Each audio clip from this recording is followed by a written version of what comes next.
Big பாஸ்ல 3 promo விட்டாங்க. 3 promo பார்க்கும்போது தரமாக இருக்குன்னு சொல்லாங்க. இந்த ப்ரோமோல திவாகர் வந்து பார்த்தீங்கன்னா ஹவுஸ் மேக்ஸ் எல்லாத்தையும் வச்சு செஞ்சு விட்டுருக்காங்க. முக்கியமாக திவ்யா கணேஷ் அவங்கள வச்சு செஞ்சு விட்டுருக்காங்கன்னு சொல்லாங்க. என்ன சொல்கிறாங்கன்னா, நான் வாங்க பார்த்துடலாம். நம்ம திவாகர்ன்ட்டு நம்ம இவங்கள பார்த்து ஒரு விஷயத்த ஒன்று சொல்கிறாங்க.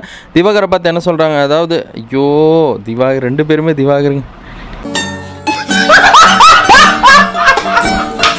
திவ்யா கணேஷ் பார்த்து திவாகர் என்ன சொல்கிறாங்கன்னா, நீங்கள் வந்து அப்படியே கேட்கறனா கேட்க இஷ்டம் தான் கேளுங்க, இல்லாட்டி எந்திரிச்சு போங்க அப்படின்னு சொன்னதுக்கு திவ்யா ஒன்றும் பிக் பாஸ் கிடையாது அப்படின்னு சொல்லியிருப்பாரு திவாகர்.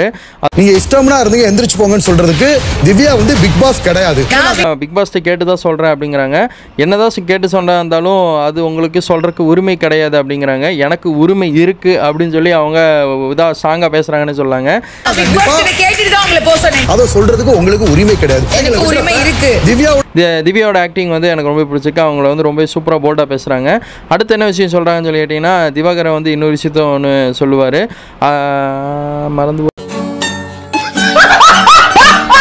திவ்யாவோட ஓட்டை வச்சு இங்கே யாரும் நாமினேஷன் ஆக போகிறதில்ல அப்படின்னு சொல்லிட்டு திவாகர் என்ன சொல்கிறாருன்னா, எல்லாருமே வந்து பார்த்திங்கன்னா அந்த வீட்டுக்குள்ளே இருக்க 12-13 பேர் வந்து பார்த்திங்கன்னா நம்ம திவாகரையும் நம்ம பாரியை டார்கெட் பண்ணி நாமினேஷன் பண்ணியிருப்பாங்க.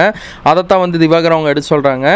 ஓட்டை வச்சு யாரையும் இங்கே எலிமினேட் பண்ண போகிறதில்ல. நாமினேஷன் பாஸ் வந்ததும் மற்ற பீப்புள் மாதிரி இந்த 10-12 பேர் நாமினேஷன் பண்ணாங்க. அவங்க கூட சேர்ந்து நீங்கள் கூட்டமாக அவங்க பேரை சொல்கிறது வந்து இது ஏற்றுக்கவே முடியாது. ஒரு நாமினேஷன் பாஸ் இருந்ததும் நீங்கள் இப்படி பண்ணுறீங்களே அப்படின்னு சொல்லி நீங்கள் போல்டாக பேசுவீங்கன்னு வேறு பேர் சொல்லுவீங்கன்னு நினச்சேன். ஆனால் நீங்கள் இப்படி பண்ணிட்டீங்களே அப்படின்னு சொல்லி நம்ம திவாகர் வந்து பார்த்தீங்கன்னா நம்ம இவங்களை திவ்யா கணேஷ் வச்சு செஞ்சு விடுவான்னு சொல்லாங்க. நீங்களும் 10 பேர் 11 பேர் ஒரே ஆளை நாமினேட் பண்ணாதீங்க. யோசிச்சு தைரியமாக முடிவெடுங்க. அந்த தைரியம் உங்களுக்கு கொஞ்சம் கூட கிடையாது. இப்படி தான் வந்து 3 ப்ரோமோ வந்திருக்கு. 3 ப்ரோமோ தரமாக தாங்க வந்திருக்கு. திவாகர் வச்சு நம்ம திவாகரை அவனை சொல்லி நிறுத்துங்களேன்டா, அவன் நிறுத்துற.